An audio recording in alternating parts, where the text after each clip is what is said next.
I'm doing something most ultramarathon runners won't do, and I'm going to gain a little bit of muscle. Problem is, I feel skinny fat at the moment. So for the rest of this year, I have decided to go on a lean bulk. And in this video, I'm going to show you exactly how I am setting it up from the starting point, which is right now, calculating starting calories, understanding what to do with your macros, and how to gauge your progress so you know that you're gaining lean muscle mass and not just piling on a ton of unnecessary body fat along the way. And if you're new to this channel, my name's Mark. I have just completed my first ever ultramarathon.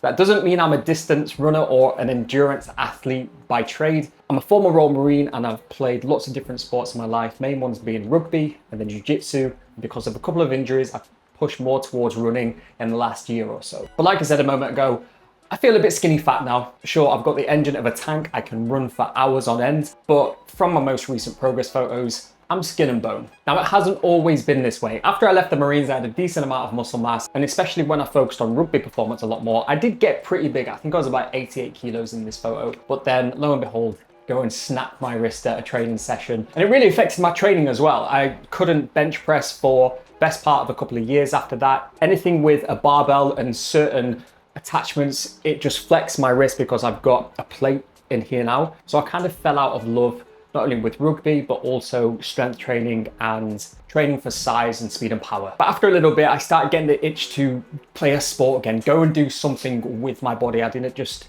want to go for the gym for no other reason than going to the gym. So I got into jiu-jitsu, loved it, competed at some pretty decent levels, but at this time, again, I wasn't very big. Didn't have a decent amount of muscle mass. What I built during the rugby season a couple of years prior to that, I probably lost a lot of that, which kind of sucks looking back at it now. But again, I was performing well at jiu-jitsu, and any training I did outside of that was to improve my performance on the mats rather than anything else, looking to get big. And then guess what? Tore my meniscus at jiu-jitsu, couldn't walk for the best part of a week, and then I stopped going to jiu-jitsu for a good 3 to 4 months after that, just to let it heal, and I never got the bug to go back.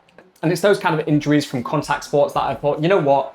These injuries are completely fucking me over. But I didn't like the amount of time that I had off in between performing at a decent level. So I figured I'd go to something that was non-contact for a little bit. Sure, somewhere down the line, I will get back into jiu-jitsu. And that kind of leads me to where I am today after completing my first ultramarathon, which was 110 kilometers. The only thing is, you don't really gain a lot of muscle mass by training for an ultramarathon. But now that is out of the way, I have some muscle tissue, and I hope there's a bit of an effect where I do regain a fairly decent chunk over this next year, what I've lost in the past. But I'm setting this up as if I am brand new to a gaining phase because it's been so long since I've done one. The last time I did it was when I was about 25, 26, and now I'm almost 35. There's going to be different testosterone levels at play. I've now got a newborn son, so sleep isn't exactly optimal. But this YouTube filming session with a crying little boy. Hopefully he'll go back to sleep in a moment. Sometimes he just likes to be held.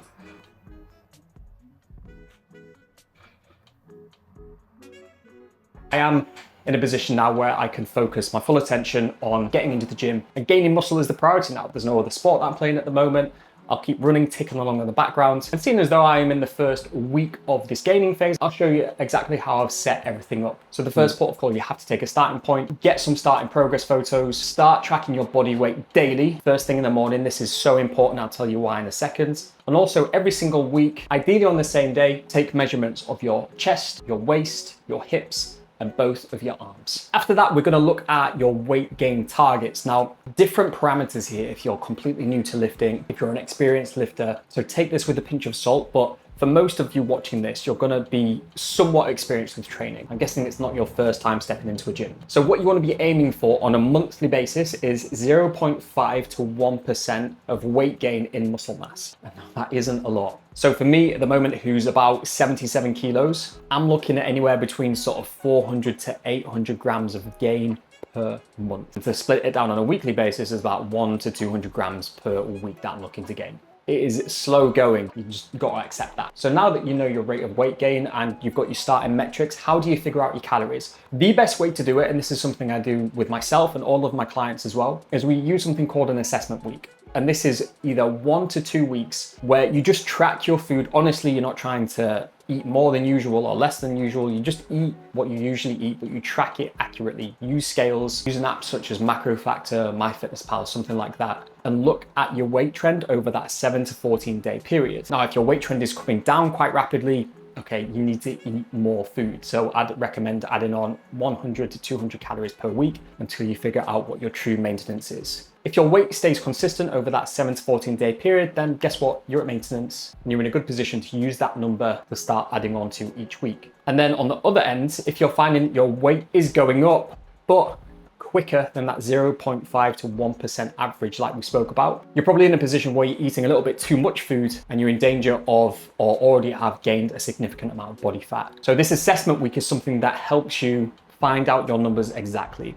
The lazy way to do it, or just a quicker way for a bit of a reference, is to use the Harris-Benedict formula. This is one of the most accurate calculators I have found in my experience, and it usually lands a couple of hundred calories within what I would track on an assessment week. Whether you go for the calculator method or the assessment week method, when you reach that maintenance level, all you are looking to do is week by week incrementally add on calories depending on two factors. If you are within that 0.5 to 1% rate of weight gain. And I really recommend being very methodical with this. Add on 100 up to 200 calories per week, depending on that. You don't need to overshoot this. And on the measurements front, the reason we track those certain areas, because for most of us, when we gain a lot of body fat, it typically goes around, especially for guys, it goes around the waist and the lower back first. So the waist is a really good indicator of where your body fat levels are currently at. So ideally that measurement wants to stay as close to its starting point as possible. Expect a little bit of a gain, but it should be within a couple of centimeters from your start and end point of a lean bulking phase. And when it comes to the other measurements, such as your arms and your chest, you ideally want those to get bigger. So it's a really quick fire way each and every week to make sure, along with your weight and your progress photos, you're seeing the kind of results that you want. So once you've figured out your calories, we don't just want to eat whatever we want as long as we hit the calorie number. We need to look at macronutrients as well. So there's so many different parameters out there, ranges, etc. I am simply going to give you what I am aiming for because it works for me. If you want something a little bit more personalized, then feel free to drop me a message, drop me a comment, get at me on Instagram, and I'll help you out on a more personal level. But for me, I am aiming for 2 grams of protein per kilo of body weight. I'm just someone who naturally has a slightly higher protein diet anyway,